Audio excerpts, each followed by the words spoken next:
Good evening, everyone. Good evening. Give me 1 second. I'll be right back. Hold on.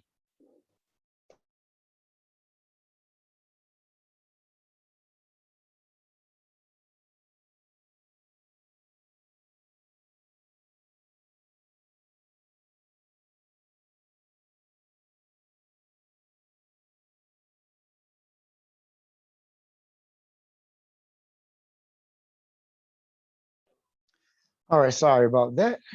So hope everybody's doing all right. Doing great. Hope you had a great weekend. All right. Anybody have any questions before we get rolling?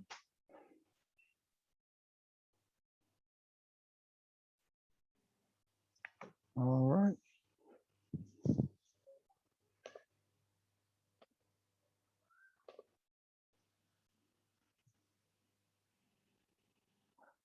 All right. So remember we talked about, or we did a problem that's very similar to, well, not very similar problems like the problems in 3-1 last class.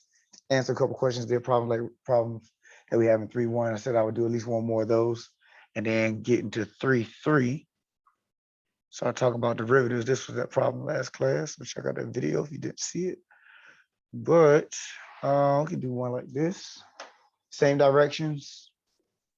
You're talking about find the equation for the tangent line to the curve at the given point.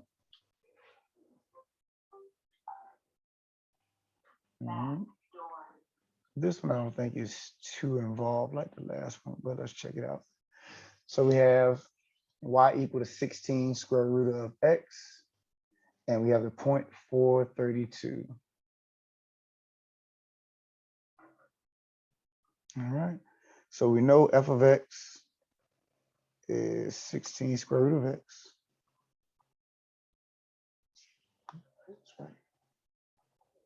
So now we need f of x plus h, which is just 16 x plus h.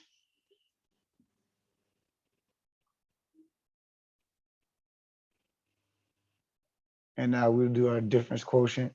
Remember, that's f of x plus h minus f of x all over h.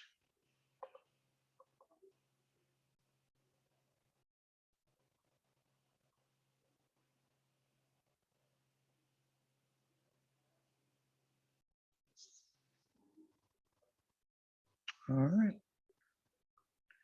Okay, so let's see what we can do to manipulate this problem.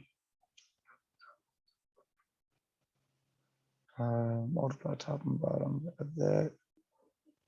Because remember, we need this to cancel out. So this is what I'm going to do. I'm going to factor out 16 .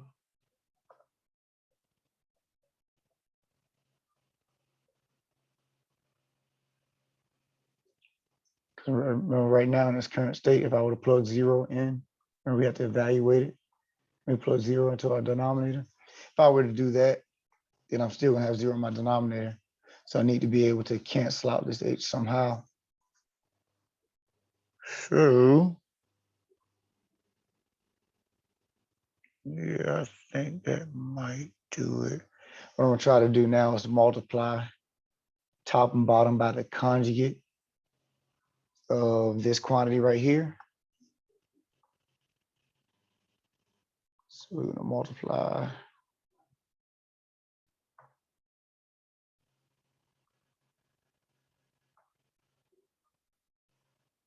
Sometimes I pick problems just like the last one, that one with the cube. I pick problems that I haven't done before just to see what happens.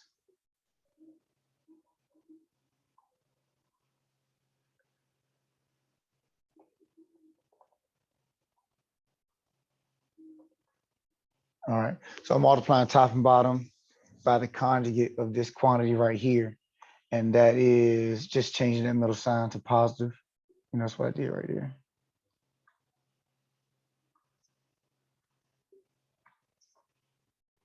All right.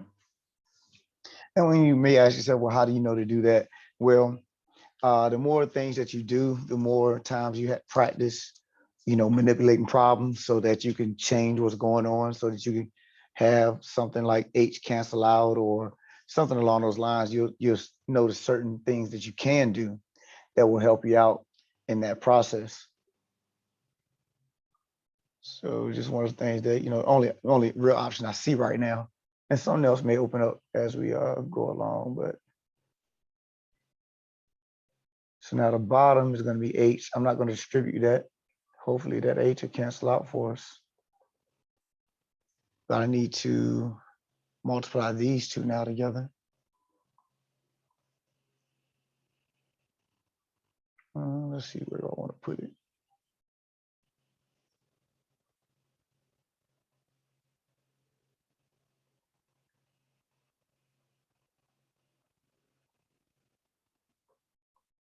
That's what we're looking at. So I'm going to foil this times, well, let's do one at a time. So those first two terms multiply together. You multiply what's under the radical, x plus h times x plus h is x plus h squared. Multiply this times this. So it's going to be plus x times x plus h. Multiply this. That'll be minus x times x plus h. And multiply this times this, which would be minus x squared.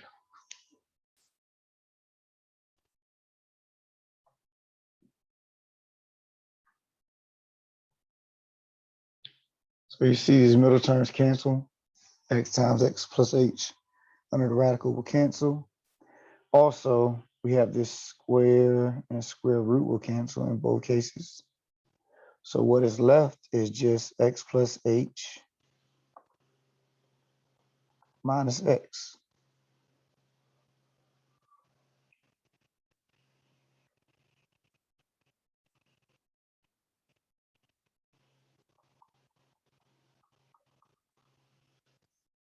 All right, so I'll let you guys copy that before we go to the next step.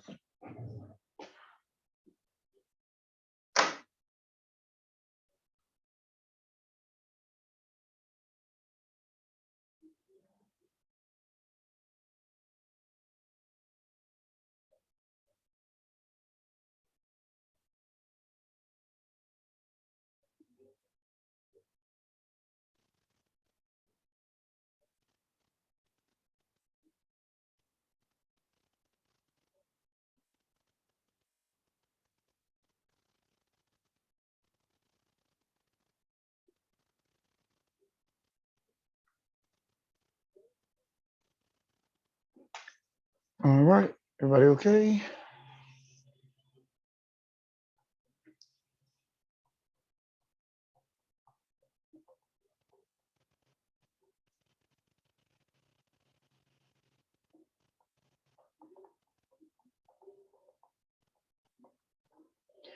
All right, so x minus x will cancel, leave us with 16h over h. Oh, square root of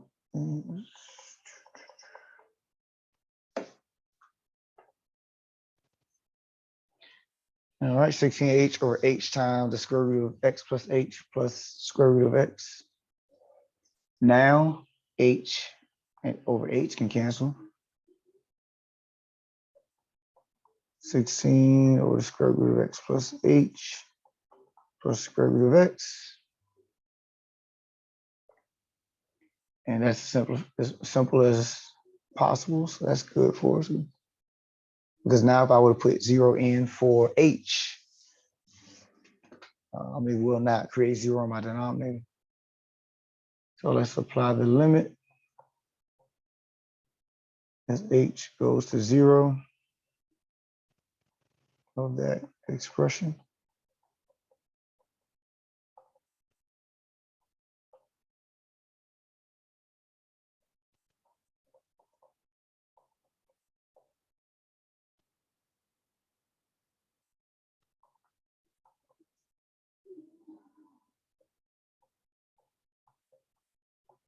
So now we have 16 over square root of x plus square root of x. Add those together, 16 over 2 square root of x. And 2 can divide into 16 h square root of x. Make sure we are okay.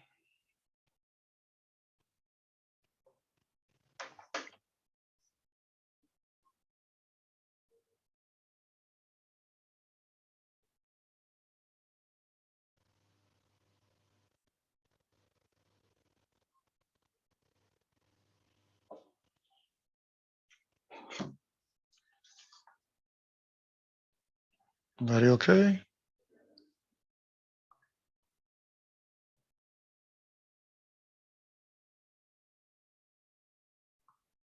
Excuse me. So now our point, if I'm not mistaken, was 432.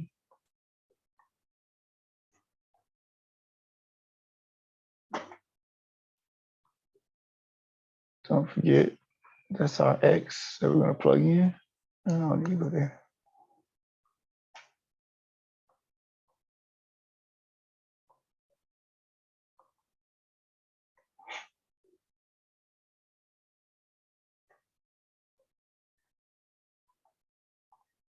Square root of 4 is 2. 8 divided by 2 is 4. And that is our slope.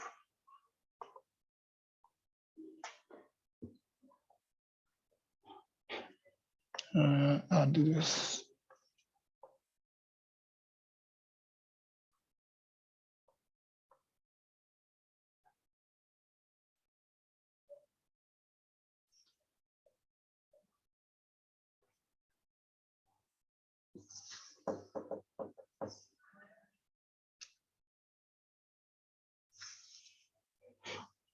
All right, so now that we have, I did ask for the equation, not just the slope. Yeah, find the equation. So now that we have our slope, we can use that point and use the point slope formula.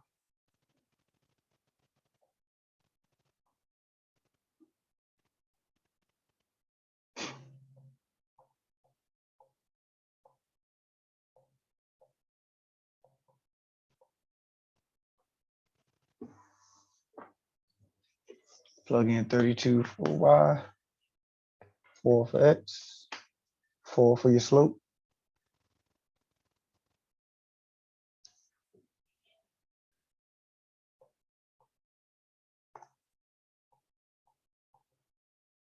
Go ahead and distribute.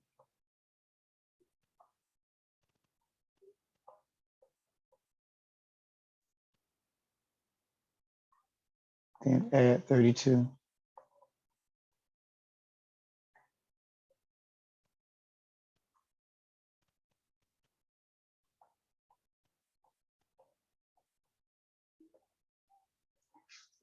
Four x plus 13. I said 13 at 16.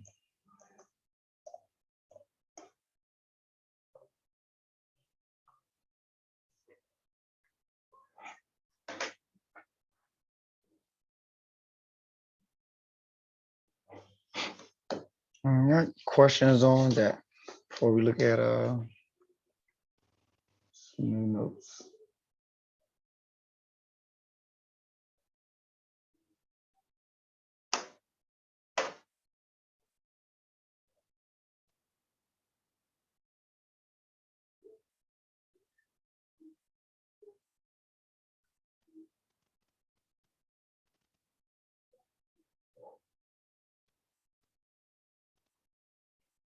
Any questions?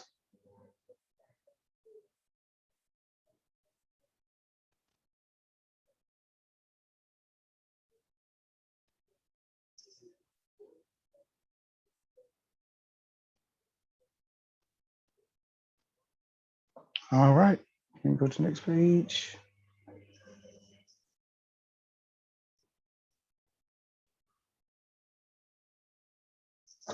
All right, so I need that. So let's look at 3.3, which is derivatives.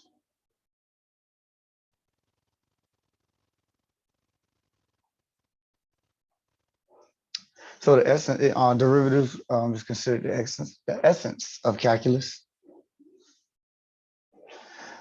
It represents the instantaneous rate of change of a function with respect to one of its variables.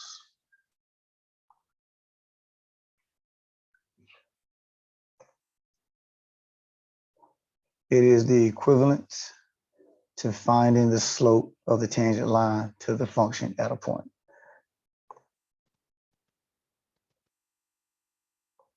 So all the work we've done up to this point, this is more so like a shortcut to getting that.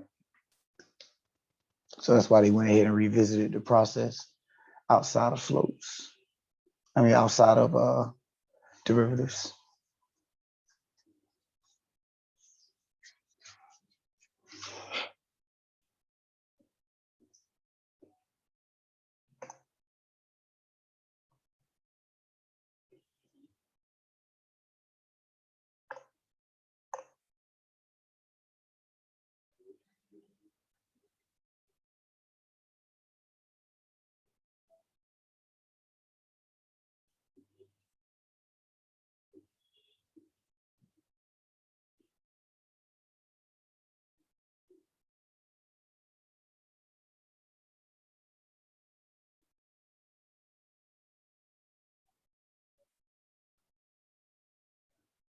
Okay, scroll up.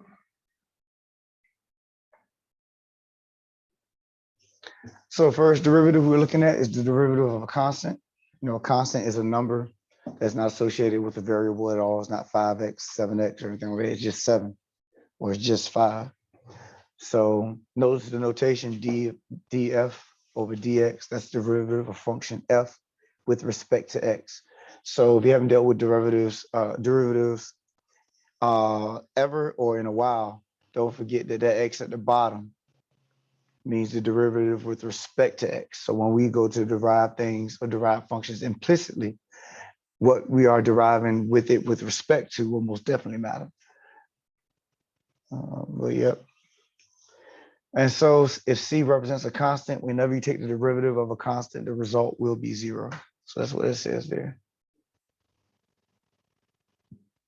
And so the green is an example of that. Derivative of 5 with respect to x is 0. Derivative of negative 100, excuse me, is 0. Could you leave it there for just a second? I'm still trying to copy it down. Yeah, most definitely. Do I need to scroll up or are you good? No, I'm good right there.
Okay, I'm good. Thank you. All right.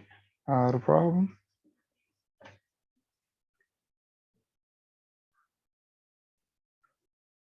All right. And that in the green right here, just restating what I said, put it in words. Derivative of any constant is 0. All right. Next one is the power rule.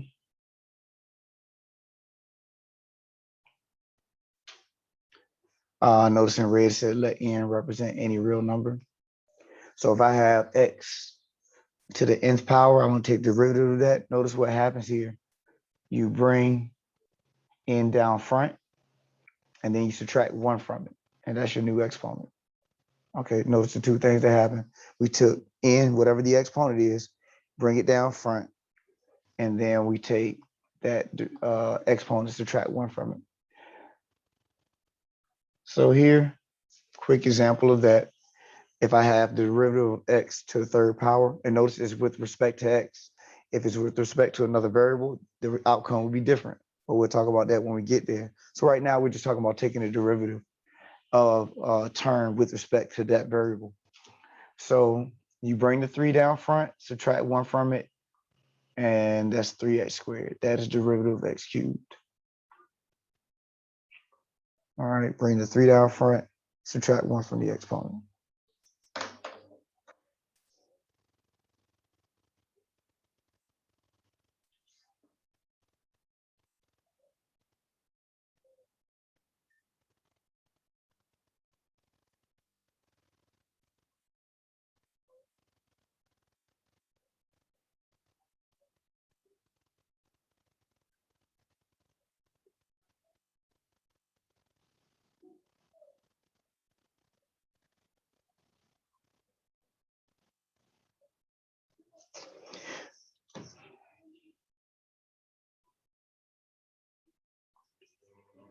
All right, next one.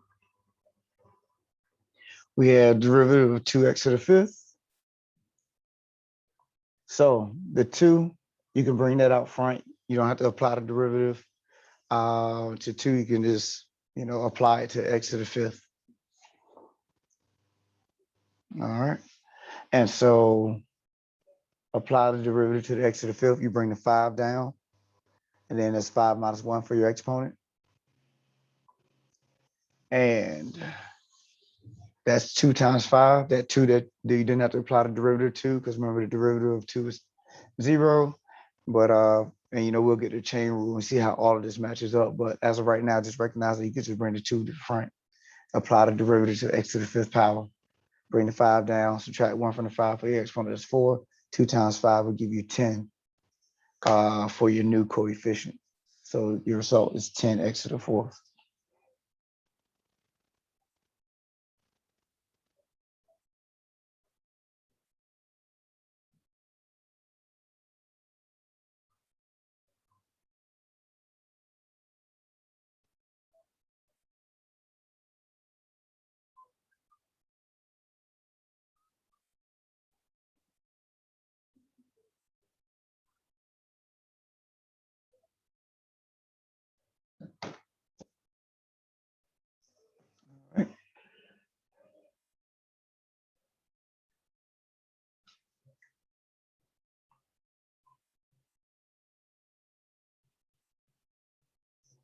All right, the next one we have the derivative of 1 over x squared.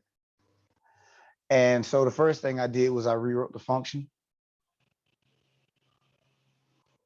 And I rewrote it as x to the negative second power, which is easier to process that way. You can hold true to the. So that'll help you to hold true to the process. Sorry about that. So do the same thing. You have x to the negative second power, bring down -2, subtract 1 from it. Now be careful here because you have a -2 minus 1. So that's not going to be, you're not actually taking 1 from the -2. You're going to be adding according to your sign rules. So -2 minus 1 will be -3 for your exponent. So be careful with your minus signs. Or you can rewrite it this way, bringing the x to the third power down to the denominator and make that -2 over x to the third power.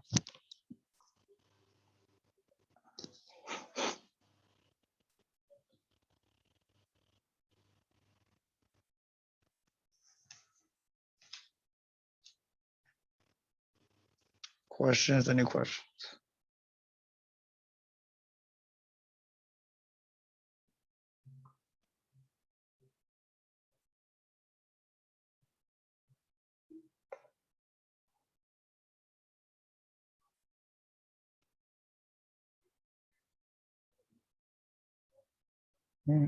Still copying red.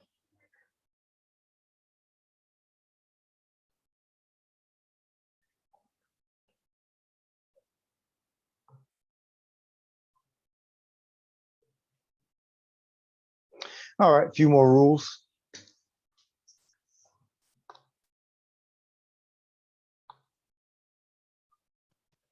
All right, so here is reinforcing what we talked about when we had that 2. You can bring a constant out front and just take the derivative of that expression. So that's what we did here. And then here, you can take the derivative. If you have u plus v that you're taking derivative of, you can take the derivative of each one of those individually. And so that's what that rule is emphasizing. Does that say more or move? More. Thank you much. Yeah, it's okay. Yep, more rules.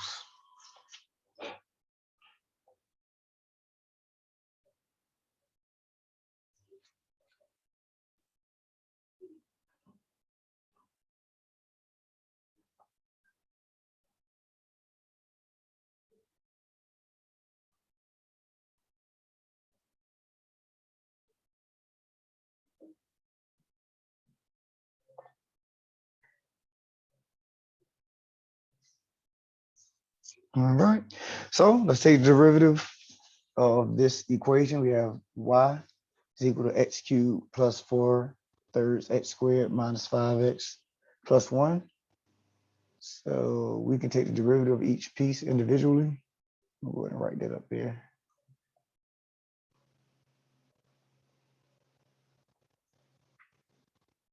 So we're doing the derivative of x cubed, derivative of 4/3 x squared minus derivative of 5x plus derivative of 1.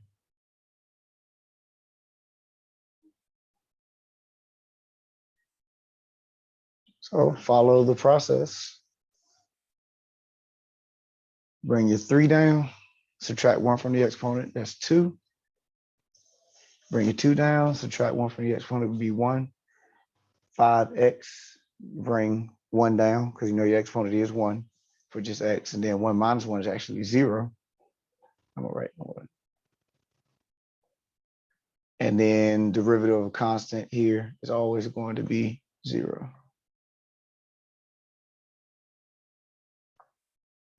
Right.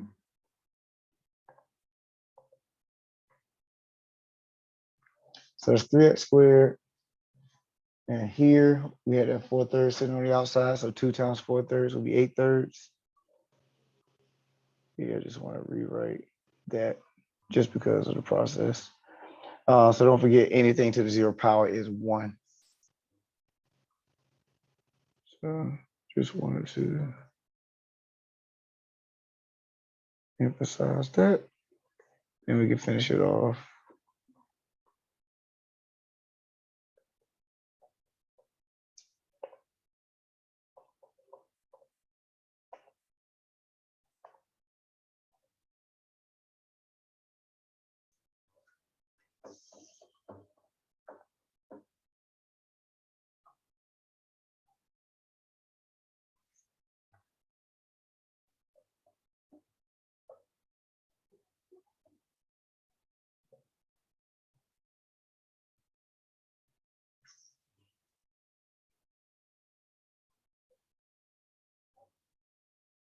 All right, can I scroll up?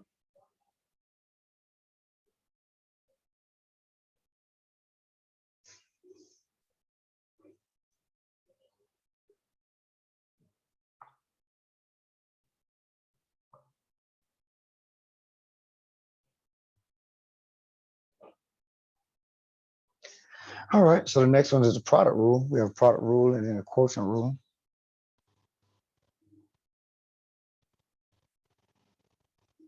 So the product rule is if you take the derivative of u times v, you can do u times the derivative of v, and then v times the derivative of u. So add those together, that would be a product rule.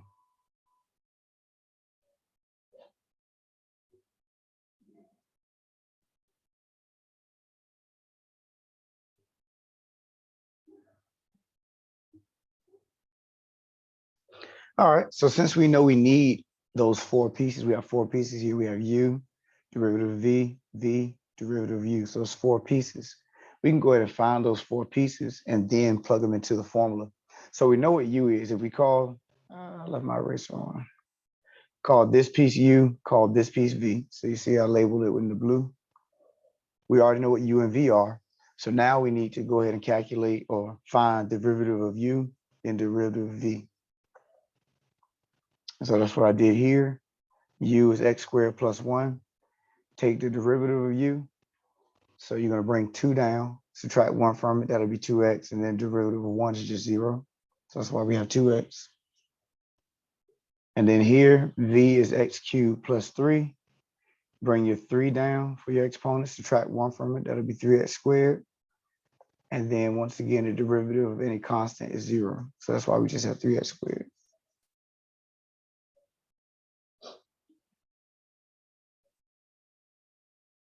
Questions before we go to the next step?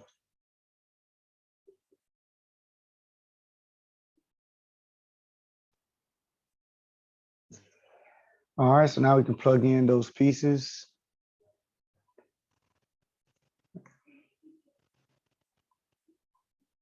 Are you talking about u, dv, and v, du, derivative of u? I don't have enough room.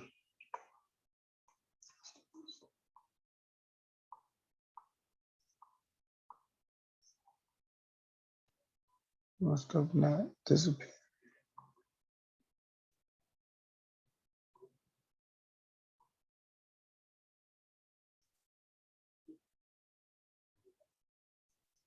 Okay.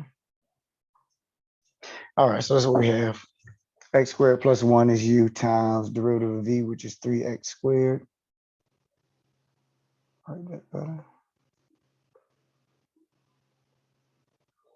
And then we have x cubed plus 3, which is v, times derivative of u, which is 2x.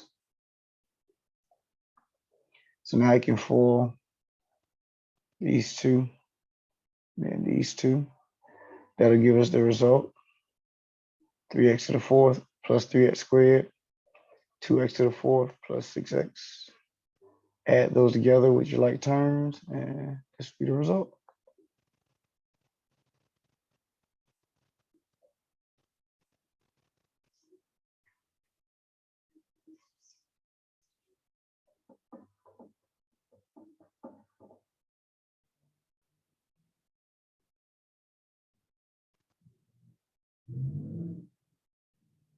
Any questions?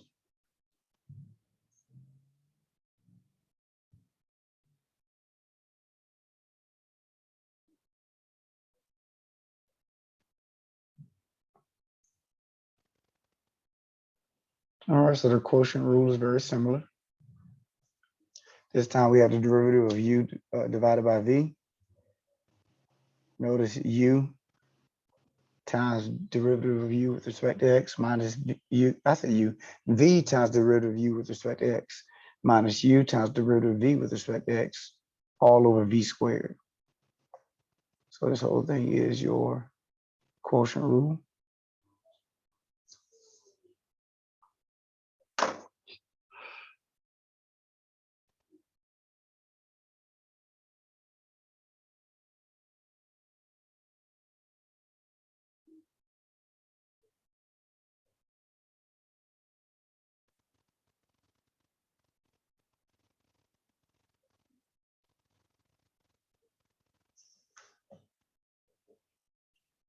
All right, so let's find the derivative of t squared minus 1 over t cubed plus x. I said plus x, plus 1. So notice we're taking the derivative with respect to the variable that we're dealing with. Before we had x, this time we have t. So you take the derivative with respect to t. Whichever variable you're dealing with, that's what you take the derivative with respect to. So our top is u, bottom is v. So that's why I have t squared minus 1 as u. And then t cubed plus 1 as v.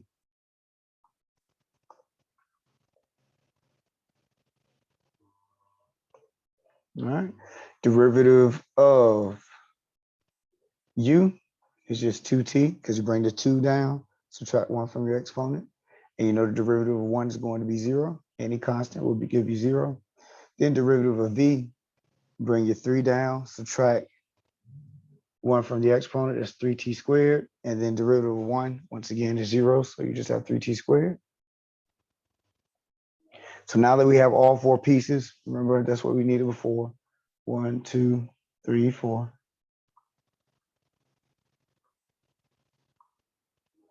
Now we go and plug it into the formula. We have v, which is t cubed plus 1, derivative of u, 2t. Then we have u, t squared minus 1, derivative of v, 3t squared.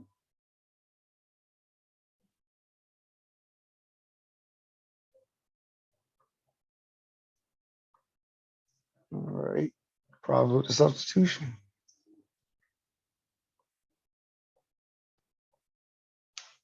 So this is what we have. Oh yeah, don't forget v down bottom should be v squared. So t cubed plus 1 squared.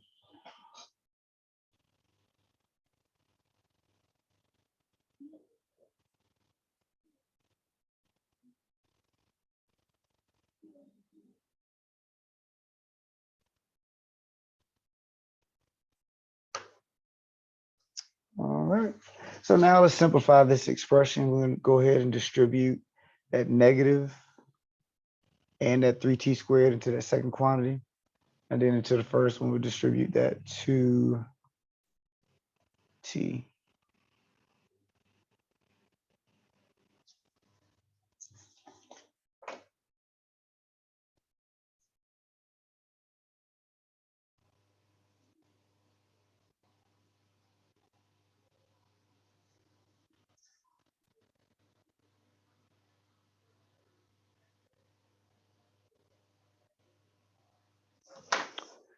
All right, so let's combine our like terms. We see 2t to the 4th minus 3t to the 4th will give us negative t to the 4th plus 3t squared plus 2t. I just wrote them in descending order.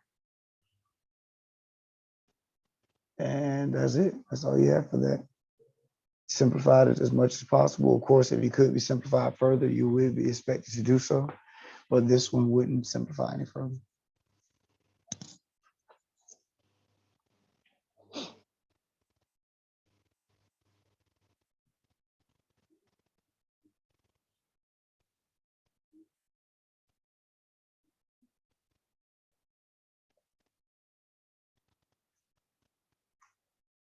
Any problems?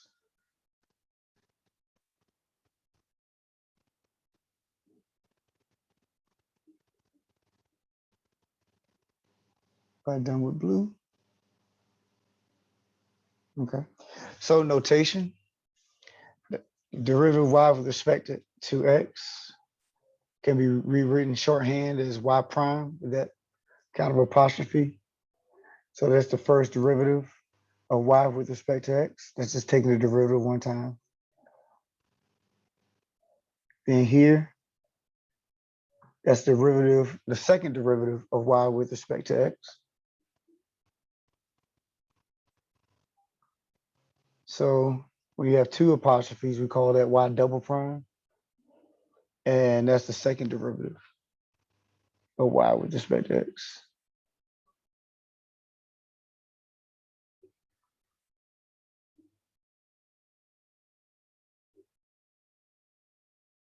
So, and I wrote it right here in the red, that's the derivative of y prime. So when you take the derivative one time, that's y prime. Take the derivative of y prime is y double prime. So that's what this is saying right here.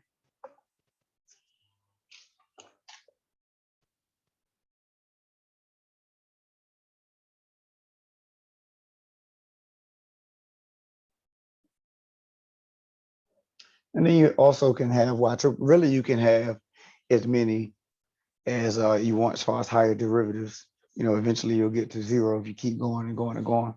But here we have y triple prime. That's the third derivative of y with respect to x. And that's taking derivative of y double prime.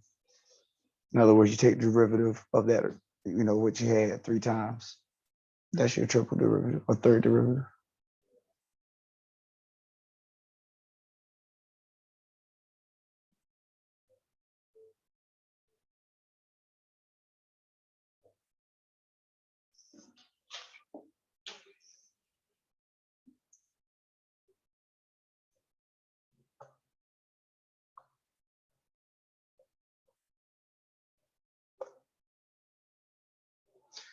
All right. And then higher derivatives, higher than 3, we'll just have the number by the y. So if it's the fourth prime, not fourth prime, fourth derivative, it'll be that y to the fourth. All right, hold on 1 second. Let me check on one thing.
Sorry about that.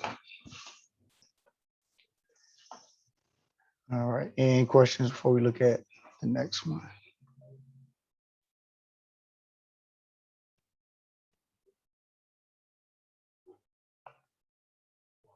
So this exercise, they ask us to find the first 4 derivatives of y equal to x cubed minus 3x squared plus 2.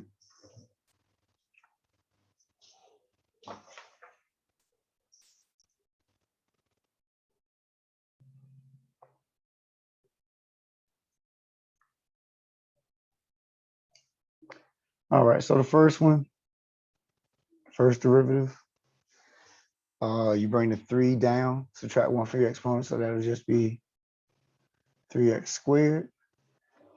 Then you have 3 that's already there. Bring 2 down and subtract 1 from it.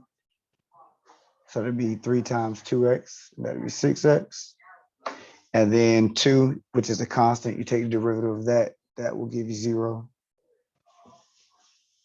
And so once you simplify everything, 3x squared minus 6 will be our result.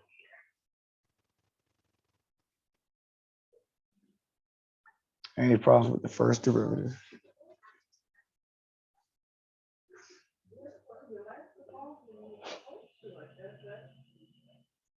All right. So the next one. So the second derivative, you're going to take the derivative of y prime. So just trying to write down as many notes as possible. So we have 3x squared, which is right here. So there's a 3 there, bring 2 down, subtract 1 from your exponent. Do I want to write it like this? Yeah, I'll do it like that. And what I should have did here, if I'm really trying to write those notes, that's 3 minus 2, and here would have been 2 minus 1. Yeah. And this is going to be x minus 1, 1 minus 1.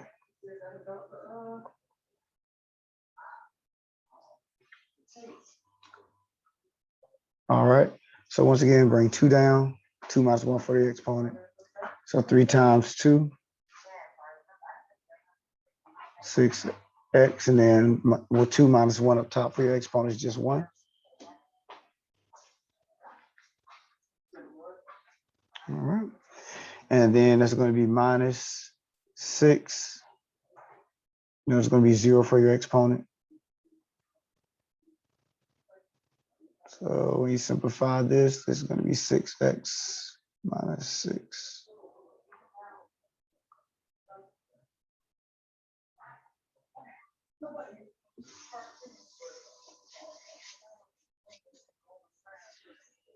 All right.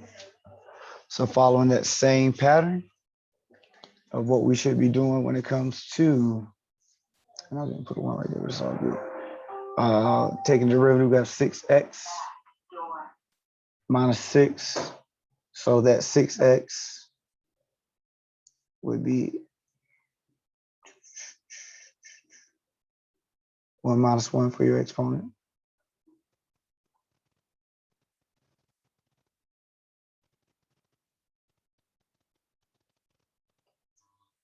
And then, of course, derivative of 6 is just 0. So that doesn't have to be used any longer.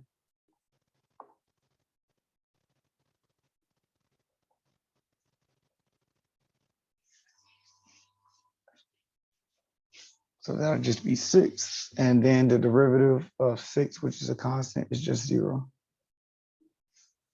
So those are your first 4 derivatives.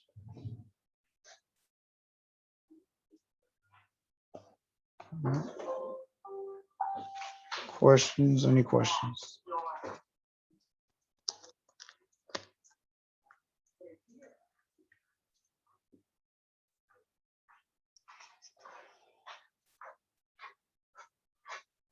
All right.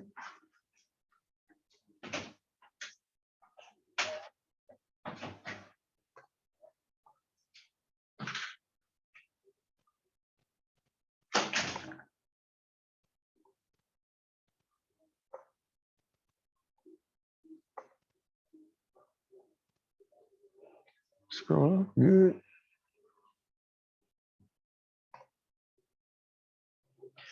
All right. So the next one asks us to find the first and second derivatives.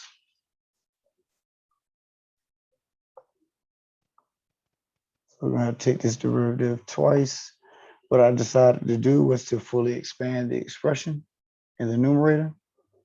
We have theta minus 1 times theta squared plus theta plus 1. So I've distributed that. So it's binomial times a trinomial. Erase this stuff.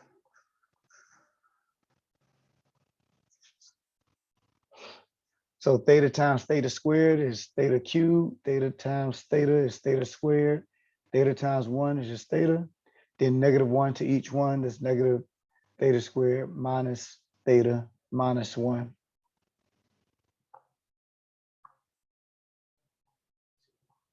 All right. So we have theta squared and theta squared will cancel. Theta minus theta will cancel as well. And that leaves us with just theta cubed minus 1.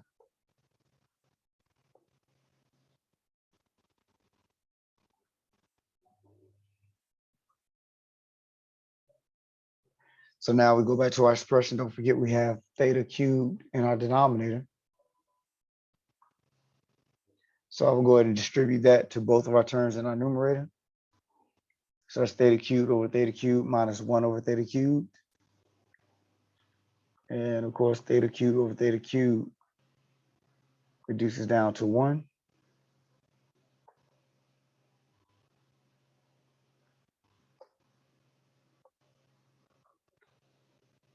So that's just 1 minus 1 over theta cubed.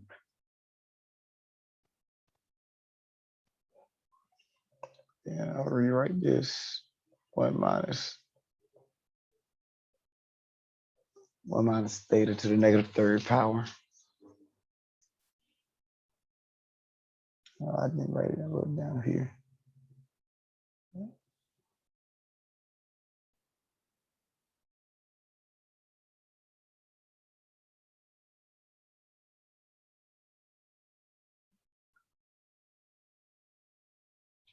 All right, any problems before we take the derivative? These we're going first and second derivative, right? Yep, first and second. So the first derivative,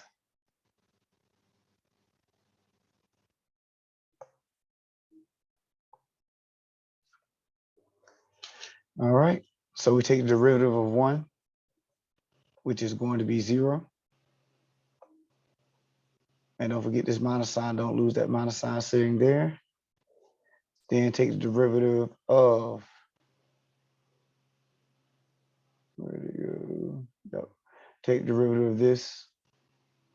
So you bring your negative 3 down and subtract 1 from it.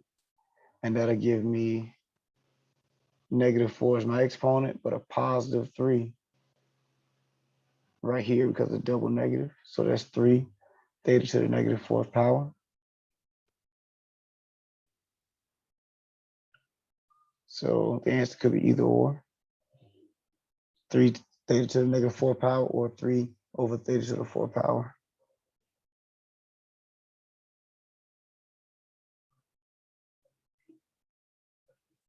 So that's R prime.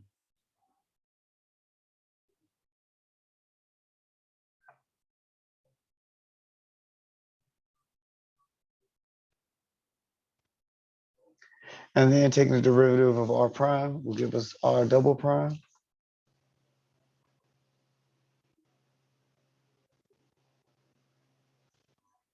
So you 3 is already out there. So you bring down your negative 4, that was your exponent, and subtract 1 from it. And that'll be negative 5.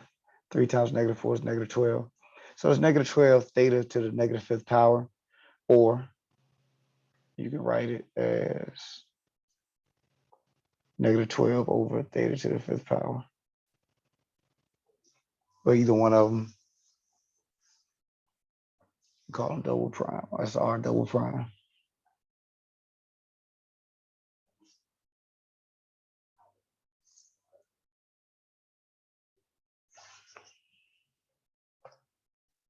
All right, questions? Any questions?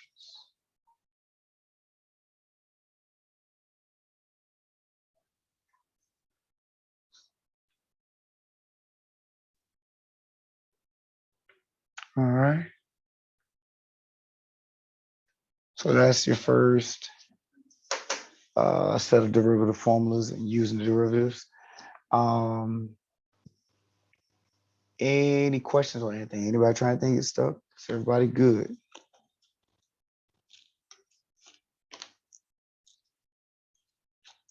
All right. So most of us are doing well with homework as far as getting out of chapter 2 and being done with chapter 2. So we need to go ahead and knock that test out. It should be posted, so make sure you do see it. If you don't see it, let me know. And then once you take that test, don't forget to shoot me your scratch work.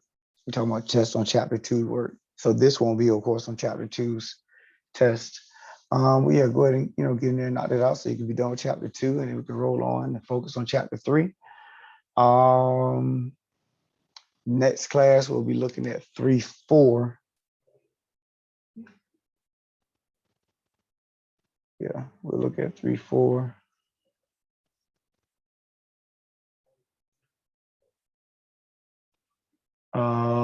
Anything else though before we look to close? Some questions may not come up till you actually try the stuff out. But maybe easy to you. You may not need me. All right. Everybody good before we close out? Make sure we're straight. Okay. So like I said, I don't have to jump into 3-4 today. We got a test out there that we need to knock out. So that's it for today. Next class, we'll go into 3-4. Let's see if you have any questions and then go into 3-4. Other than that, you guys have a good one. Be safe, and I will see you next class. Thank you. No problem. Thank you.